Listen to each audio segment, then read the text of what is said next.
All right, so let's talk machines, workout machines. If you go to the gym and you have trouble using certain machines, it actually may not be you. It might be the machine. You don't need me to tell you that people come in all kinds of shapes and sizes, so it's impossible to make a one size fits all. Plus, some machines are just straight trash, like that hex squat with the small seat and like no back support. All right, so first, if you are having trouble with the machine to the point that it's causing you pain, or you're just really not getting a good workout with it, don't waste your time. You could end up getting injured. Leave that machine alone. Find an alternative. But if it's just very minor issues on the machine and you're not really having too much trouble, but it could be better, then some adjustments can be made. For example, whenever I use most leg presses, I find that the seat is too low and the plate is too high.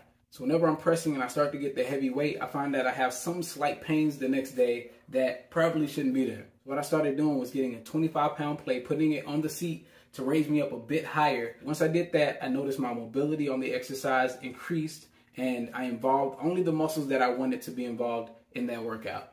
Another good example is back machines. Most back machines, although they feel okay, they usually feel okay at light to moderate weights. Once you start going up in a weight, depending on the arc of the back machine, angles, there's so many different things that have to do with how well that exercise feels.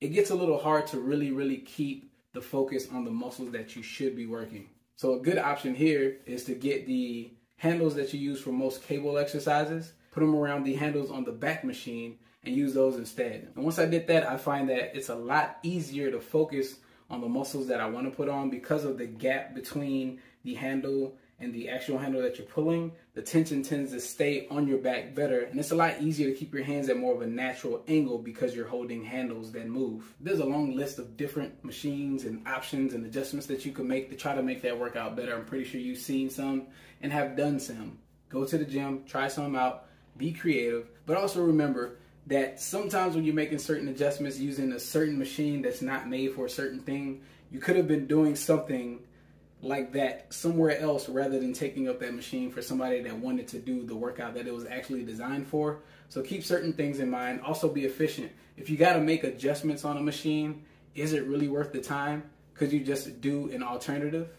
And also remember, if the machine makes you uncomfortable and you have pains and things like that, it's not worth the gains, all right? Because you could get injured. Just find something else to do. That machine is trash. But that's it for today.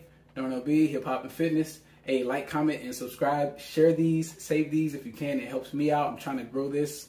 I'm trying to grow the YouTube. I got a lot of things I'm trying to do, so anything helps. I appreciate you guys. Signing off. Peace.